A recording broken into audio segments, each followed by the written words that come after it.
There has been a certain narrative and smear campaign around DEI for so long that not only do people have no idea what DEI actually is and what it stands for, people actually have no idea who DEI predominantly benefits. DEI stands for diversity, equity, and inclusion, and the vast majority of the beneficiaries of these DEI programs are white women. Surprise. Aloha, beautiful humans. Welcome to my channel. If you are new here, welcome back if we've been locked in. My name is Sasha, and today we will be breaking down and debunking the smear campaign that's been launched over the past few decades as it pertains to DEI, and talking about what DEI actually is, who it benefits, and what stands to be lost with these increasing attacks on DEI in both the private and the public sector. Right-wing media and politicians have launched a targeted, decades-long smear campaign against DEI representation and equality that has unfortunately been largely effective as you look at all of these organizations that are rolling back all of their DEI campaigns and promises. We have unfortunately arrived at a place where millions of people have bought into the misinformation, myths, and propaganda of what they now believe DEI is versus what DEI actually stands for and who it benefits. So just so we're working on the same page, let's roll this beautiful beam footage talking about what DEI actually is and who it benefits. Diversity doesn't exclusively mean race. When people talk about diversity, it also encompasses gender, sexual orientation, ability, education level, socioeconomic status, religion, the list goes on and on. So when all of these companies are rolling back their DEI programs, and not just the government, private companies have also chosen to jump on this bandwagon, it's not only going to exclusively negatively impact Black people, especially considering that the biggest beneficiaries of DEI programs are white women. Veterans and the disabled are also included in this category, and they will also be greatly negatively impacted by these DEI initiatives. So now that we all understand what DEI actually is and who it benefits, my frustration with left-wing and liberal media is that they do not do a good job generally of not only controlling the narrative, but addressing the misinformation. Instead of outrightly refuting these claims and putting out information to the masses, liberal media and leftists have largely been on defense, merely responding to these false claims and misinformation by the right-wing and right-wing media. Affirmative action has somehow become synonymous and representative of Black and unqualified, which couldn't be further from the truth. Affirmative action, especially when it comes to higher education at colleges and universities, has been painted as a program that exclusively puts the underqualified and unqualified in positions due to quotas based on race. And because there are these quotas based on race, those quotas are being filled, those seats are being filled with people who are underqualified, thus taking away opportunities and seats at the table for qualified white people. Affirmative action has been regarded as a program that benefits largely underqualified Black people when that couldn't be further from the truth. DEI, diversity, equity, inclusion, and affirmative action, these programs have been put in place. These initiatives have been moved forward in order to combat discrimination. DEI is not discrimination. We would not have DEI. We wouldn't need DEI if discrimination and racism were no longer such a pervasive thing in our society. If racism, prejudice, and discrimination at every level and in every single institution in this country, if it did not exist, we would not need DEI or affirmative action. We wouldn't need these programs to respond to well-documented instances of discrimination in hiring processes, in college admissions, and the application process. For example, there have been countless studies out there that have shown unequivocal discrimination when people with Black-sounding names, when they apply for jobs, they are less likely to get a callback or be considered for the jobs that they are absolutely qualified for. I can attest to this for myself. My maiden name is an ethnic foreign sounding name. I was applying for jobs and not getting very many callbacks. However, when I got married and changed my maiden name to my married name, all of a sudden, I am now getting callbacks for the same jobs, for the same positions that I had been applying to months ago. And the only thing that changed was my last name. It no longer sounded ethnic. But when people share their stories of firsthand discrimination, when people share their firsthand anecdotes and stories of discrimination, there are so many people that will combat you with the what ifs, or that's just only one example. There is documented evidence to prove, study after study after study shows that people with Black sounding, ethnic sounding names are less likely to get called back or be extended an opportunity to interview for jobs and for positions they are qualified for, simply because they do not have a white sounding, European sounding name. Affirmative action was born out of active discrimination against not just Black people, but people of other racial and ethnic minority groups. And when we talk about minority groups, when we talk about diversity, equity, inclusion, and representation, just like I said earlier, it's not just Black people and people of color who fall into the category of DEI. DEI extends to women, it extends to veterans, it extends to the disabled. There are so many people, there are so many groups of people covered under that umbrella of diversity, equity, inclusion, and affirmative action, that for it to have just become something associated with Black people, this is part of the propaganda the media has been pushing for decades that have made it so people now subconsciously, when you hear affirmative action, when you hear DEI, you think of Black people, but it's not just Black people who benefit from DEI and affirmative action programs.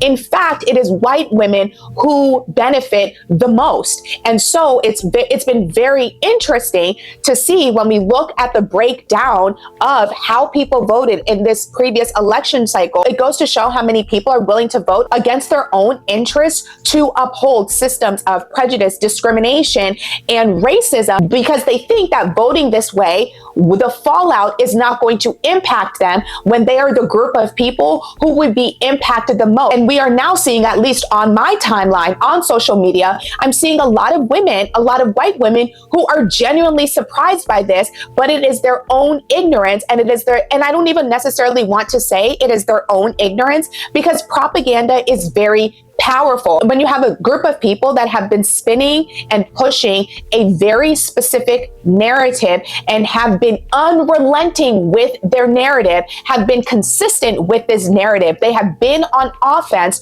for decades at this point. When you are only in the place where liberal media has been, where you're playing defense and you're responding to it, the approach is entirely off. And this is why I think so many people really do not understand what DEI encompasses, what affirmative action encompasses, and who actually benefits most from it. In the past 2 weeks, I've seen several videos from white women who are genuinely surprised that they are now on the receiving end of a negative outcome for something that they voted for. This is the only group I have seen online largely shocked and reacting negatively to these measures and executive orders being passed, because not only did they buy into the propaganda machine and misinformation, most importantly of all, and I don't think people want to say the quiet part out loud, so I'm gonna say the quiet part out loud. A lot of people are fine with horrible things happening around them when those things aren't happening to them.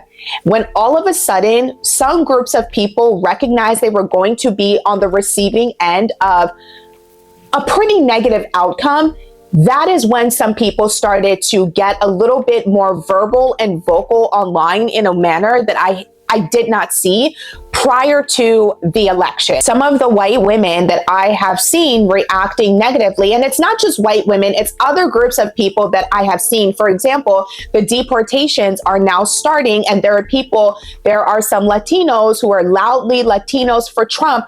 All of a sudden, they are reacting negatively to these measures, even though this is exactly what was going to happen. This is what was promised. You knew this going to make this decision and you made it anyway. This is what you voted for. This is what you wanted. This is what you asked for because you thought it wouldn't impact you. People thought it would impact others and they were fine with it impacting others. That very much NIMBY mindset, not in my backyard, but all of a sudden when it's happening to you, now it's a bad thing. Now we want to speak up. Now we're wondering, how do we stop this? And it really goes to show the lack of humanity and the lack of empathy some people have, where we can actively see horrible things happening or horrible things being promoted or proposed by whatever candidate or whatever party, and people are okay with it because it's not impacting them, but it is impacting somebody. And we are all somebody. We are all human, but it's like we are existing so much in this place of scarcity that a lot of people have traded their humanity, they have traded their empathy for whatever they think is going to bring them and get them a bigger slice of the pie. It's a really sad state of affairs where a lot of people are at and where their mindset is at, where their head is and where their heart is. I know a lot of people are really heavily leaning into F around and find out. And while I can respect that, what always breaks my heart a little bit is the least of our people, those of us who have so little power, that are going to be the most impacted by the decisions of others. So for example, children. I saw a few videos on social media of women saying, hey, wait a minute, I voted this way, and now I'm going to lose my food stamps. I voted this way, and now my kids are not going to have free lunches at school. It's a really sad state of affairs that children are ultimately the ones who suffer. People bought into propaganda thinking these programs and policies wouldn't impact them. Now, however, that they're being hurt, or their families are hurt, or their families are being split apart, or they're losing some source of income, WIC, for example, women, infants, and children, now that they're losing these benefits, now that they're being negatively impacted by these policies, now it's a problem. When it comes to welfare, Section 8 housing, WIC, women, infants, and children, who are the biggest beneficiaries of these programs? White people, specifically white women. All of these programs, the welfare queen, when you think of the welfare queen, Ronald Reagan, 40 years ago, when he came up with that welfare queen stereotype, a lot of people automatically thought of a Black woman and have been thinking about Black women ever since he put that out there. Again, that misinformation, that stereotype, that propaganda that people have been buying into going on for decades. It has all been a lie, but people were fine buying into the lie because it supported their prejudice, discriminatory, and racist mindset and belief system. That selfishness, that self-interest, that not in my backyard, that NIMBY mindset that comes with the pull of racism, prejudice, and discrimination. So many people think that they won't be hurt, will vote against their own self-interest because the desire, the pull towards racism, discrimination, and prejudice is so strong. And this pull, what racism costs us, it doesn't just negatively impact Black and brown people. It is well documented the ways racism negatively impacts white people. It has been well documented throughout history, the ripple effects from the backlash that came with Brown versus Board of Education and other rulings and policies that white people have negatively responded to, rather than respecting or even acknowledging why we needed certain policies, why we needed things like Brown versus Board of Education, why we needed affirmative action, rather than understanding that and respecting that and naming what it is, racism, instead of accepting and respecting that in a lot of these spaces, they are filled with racism, prejudice, and discrimination. And this is why there is so little diversity in these spaces. They would much rather hold on to the idea that affirmative action makes it so that unqualified people are in these spaces. And not only unqualified people are put in these spaces because of affirmative action, but that it takes away from meritocracy. I did a video not too long ago on the myth of meritocracy, which is linked below. So I'm not going to spend too much time talking about meritocracy. meritocracy. You can go watch that video for more context and a fuller explanation. But essentially, meritocracy in this country, as we know it and how it's been presented, is imaginary. It does not exist. Getting hired or being employed somewhere, getting into any degree program, it has never been exclusively what you know. And it has never been the talented rising to or selected for positions of leadership. That cannot be the case when organizations, Fortune 500 companies, and institutions in this country do not reflect not only the makeup of the country, but do not statistically represent not just the makeup of the country, but the people who are applying for these positions. And because of that, this is why we have affirmative action. This is why we have DEI programs and policies to combat the myth of meritocracy, because it has never, ever been what you know. It has always been who you know. And statistically, a lot more people are more likely to hire people who look like them. This is what we call implicit bias. People are more likely to favor people who look like them, who share the same values and belief system as them, who are in the same spaces as them, who have the same commonalities. For example, education. You are more likely to ascend the corporate ladder and positions of leadership within your company and organization and be mentored by people who look like you. A lot of companies and organizations still operate with the mentality of old boys networks. People are more likely to put on people's implicit biases, make it so you are more likely to put on people who look like you. This is why we need DEI. This is why we need affirmative action. And it is no coincidence to me that the group of people who are the most loud and vocally against DEI and affirmative action are the group of people who benefit from the myth of meritocracy and old boys networks. There's a certain level of dishonesty when it comes to the DEI conversation, and it's really frustrating that a lot of people who are railing and attacking DEI and are so negative about it and hate it so much, they're so dishonest because they don't even talk about or even address why we needed DEI in the first place. What DEI, what affirmative action was born out of, why we even need it in the first place. There's a level of dishonesty and people don't want to talk about that. And it's like frustrating to have this conversation when you talk to people who are so against DEI because they do not operate in good faith. We're not having good faith conversations. And when I say we're not having good faith conversations, I generally try to understand where people are coming from, right? Like if you present an argument to me, I will try to see your perspective. I'm not like a devil's advocate kind of person because I think there are some people who take contrarian viewpoints just to be contrarian, and I have no patience or tolerance for those type of people. But if you genuinely believe something, I'm genuinely willing to hear you out because I genuinely want to understand how you got to this place, you know, why you think the way that you think. However, when I talk to people who are so vocally against DEI, it's like they're not honest about the reason why we need DEI in the first place and what DEI was born out of. And so when you're not able to come to the conversation displaying a level of intellectual honesty, I just don't have a lot of patience for that. And it's the same with the DEI conversation, because the people who are so against DEI, it's like they refuse to understand this doesn't exist in a vacuum. People didn't sit down and decide, oh, we're going to give preferential treatment to X, Y, and Z group of people, even though it's not preferential treatment, it equals the playing field. Where would that come from?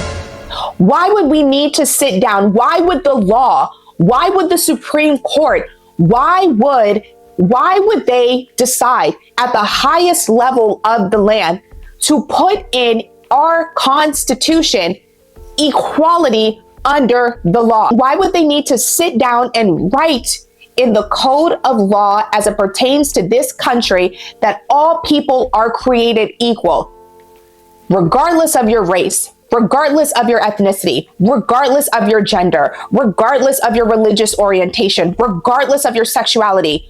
Why would we need to put that in the Constitution? Why would we need to protect that right? Is it because there was a period of time when it was okay, when it was common, when it was acceptable to discriminate against people because of their race, because of their ethnicity, because of their gender, because of their sexual orientation, because of their religious beliefs, because of their disability. How can you have a conversation? That's the frustrating part to me. That's the frustrating part to me, because despite years, decades, centuries of history showing the exact opposite, you will still have people sit down and play in your face and tell you DEI is discrimination because there is no need. There is no need to protect these marginalized groups because everyone is equal. Everyone is treated fairly. Everyone is treated equally. When we know that's not true. We know that's not true. So even trying to have a conversation with people who believe DEI is discrimination, who believe that we don't need affirmative action, you can't have a good faith conversation with them because their position is wrong.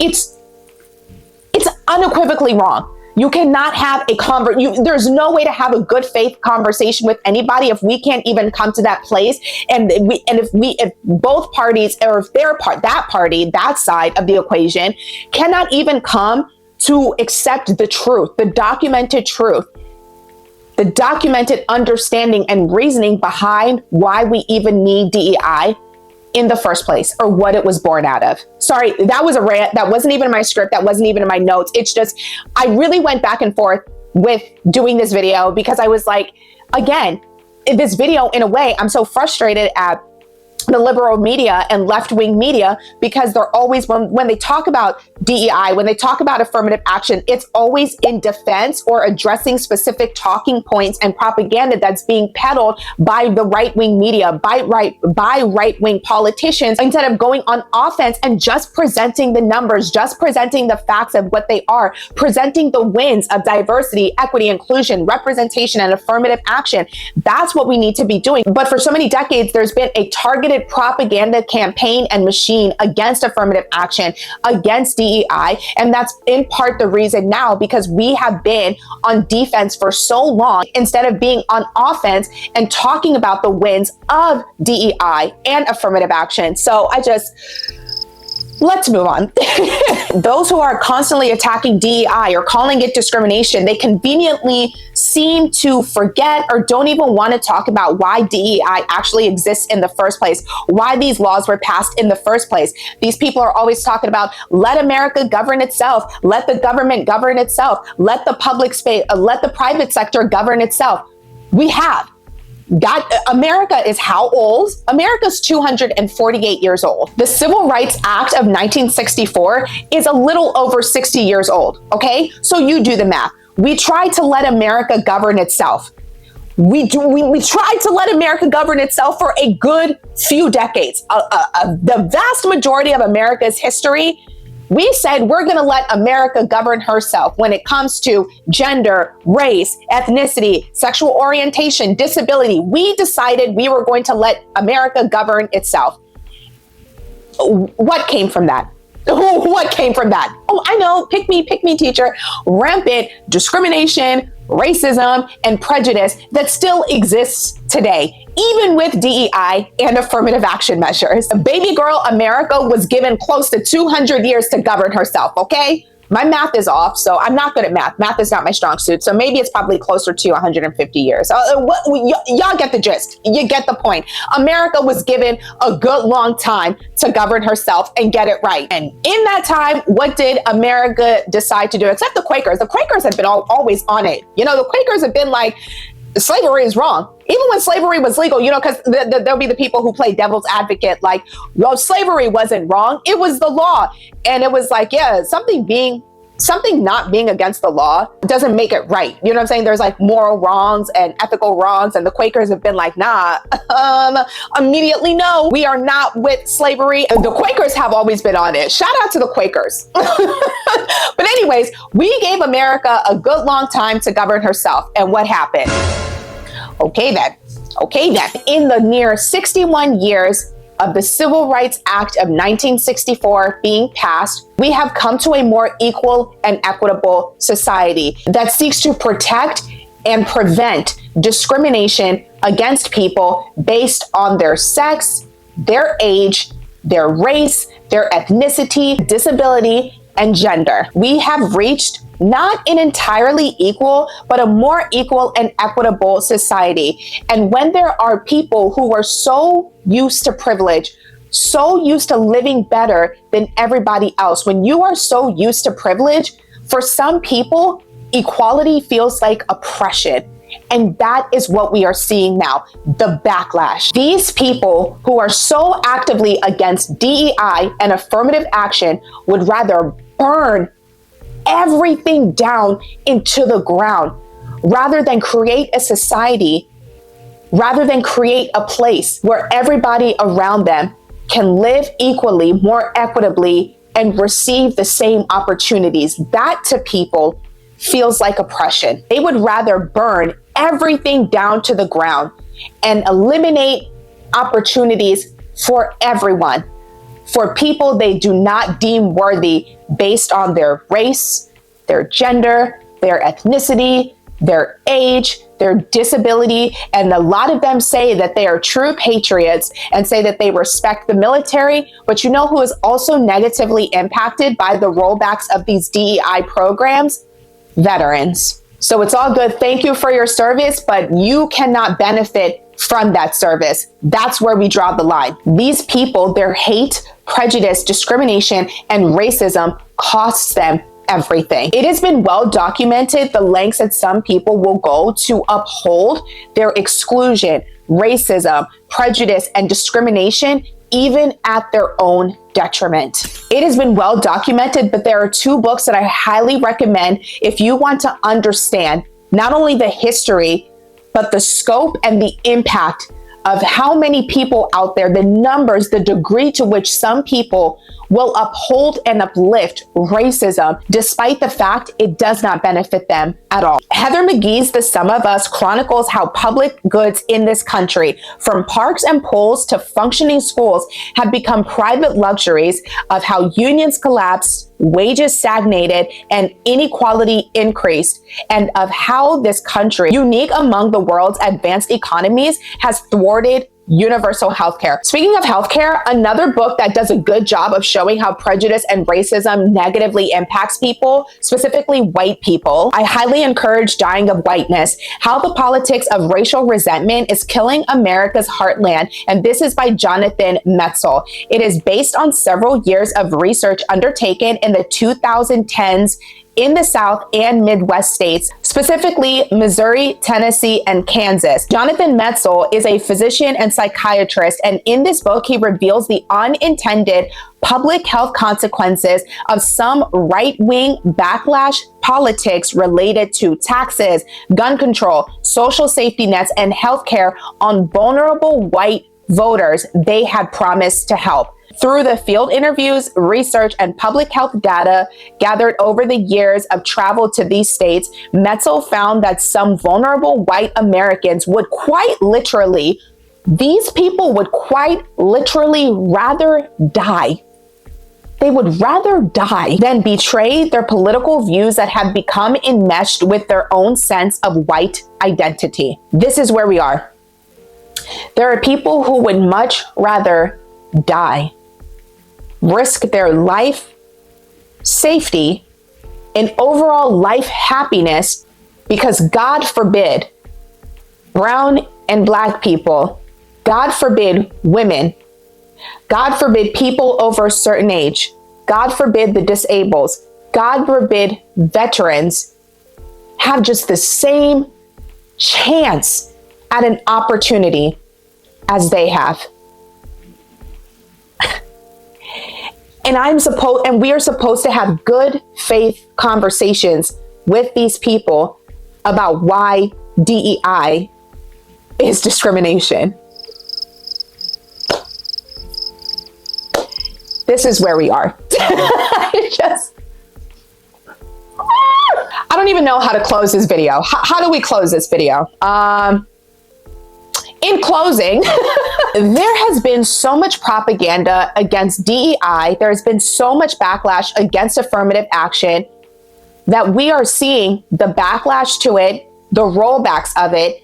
And these are rollbacks and backlash that I think people are looking at it from the short term. I've seen people say, oh, we only have to survive the next years. Oh, we have to only survive the next 4 years. If everything comes to pass, because I know that there are lawsuits right now, these lawsuits will maybe go even as high up to the Supreme Court. So this is years in the making, right? In the event that these lawsuits and this agenda is pushed, the effects of it will not just reverberate for the next 4 years. We are looking at impacts, policies that will negatively reverberate for decades to come. This, in a lot of ways, feels like Reaganomics 2.0. And we are still feeling the impacts of Reagan's administration from the 80s. So Lord only knows how long we will be feeling the effects of what is happening right now. Now I'm gonna talk to the liberals real quick. I'm gonna talk, because that's who I assume watches my videos, right? Like, I don't imagine I get a lot of right-wing or conservative traffic over here, but if you're conservative, hey, what's up? I hope you're watching this video in good faith and listen to it in its entirety before dropping down into the comments to scream at me that I'm wrong. But if you are somebody who is of the Democrat variety, the Democrat belief, you are liberal, you are left-leaning, this is for you. I'm going to hold your hand when I say this. Stop arguing with people about DEI who are not engaging in good faith conversations. This is not the time for us to be on defense. We have been on defense for far too long, and it's not working. It's not working. Instead of liberals and the left speaking positively about DEI and affirmative actions and how these programs benefit us, every time it is addressed, it was always and is still always in direct response to right-wing propaganda. For years, Democrats, liberals, and left-wing media has been playing offense. Conservatives and the right-wing media have been playing defense. Now, I am a big college basketball fan, and March Madness is on the way. So this is one of my favorite quotes, because it's not just like a basketball thing. It's not something that can even be applied to just basketball or football or sports. You can apply this to life in general. Good offense wins games. Defense, however, good defense, you win championships. This mentality can be applied to real life, but I think a lot of people view politics as a game, but the impact of these policies, they're not a game. This is real life. I see a lot of people view this as a game. It's about owning people. It's about owning the libs, owning the conservatives. We need to stop all of that. This is not about owning anybody. There is a very real fallout and negative impacts. And if we think about who is winning and losing, baby, we all losing. Ain't nobody winning. You know who's winning, actually? Billionaires. While we're fighting amongst one another here, amongst one another, the billionaires are winning. The American people are losing, but the billionaires, they are winning. And that is the point. It is by design. But if we are viewing this as a game, if getting this country back on track and creating a society that is more equitable and inclusive for everybody, if that is a game, we need to think about this as the championship, and liberals insist on continuing to play defense, then maybe this defensive approach will win the championship and we can get this country back to where it needs to be. I don't know, y'all. Okay. I really don't know what the solution is. It's a very scary thought. What will happen if we strip back DEI entirely in this country? There will be so many unprotected people, so many vulnerable people, so many more people at risk. A lot of people don't seem to have a sense for the protections that came with these executive orders and these affirmative action policies and these DEI policies. If you're a pregnant woman, you are now at risk of being fired simply because you are pregnant. If you are a nursing mom, DEI was what got you that nursing room. And now your employer does not have to provide a room or space for you to pump. If you are over a certain age, ageism negatively impacts women more than it does men. So if you're a woman who is now over a certain age, you can possibly kiss your chances of being hired at places goodbye due to ageism. We have veterans preference at so many places. Veterans preference, when we get rid of DEI programs, that's going to disappear as well. Disabled people, if you show up to your job, they have to provide you accommodations for you to work. You cannot be discriminated against because you are disabled. That's going to go away. When we think and when people talk about DEI, a lot of people talk about it as something that is synonymous or exclusive to Black people. DEI touches, reaches, encompasses, protects, considers, creates equity and inclusion for so many more groups of people other than Black people. If you are not a white male, the erosion, the rollbacks of these programs are not something you should be championing. So that's where we are. Like I said, the rollbacks of some of these programs and challenges to these executive orders, they may be tied up in courts for a few years. So we may have some blocks to this policy being passed, these executive orders being revoked. Time will tell. However, it's past time to change the narrative on DEI. DEI is not discrimination. DEI was created and born out of active, rampant racism and discrimination. And if you disagree, not only are we not having a good faith conversation, you are also being emotionally manipulated by propaganda and your own implicit biases. And I invite you to work on that. All right, that's it. That's all. Thank you for watching this video. Drop down in the comments. Let me know your thoughts. Don't forget to like and subscribe. And until next time, peace out.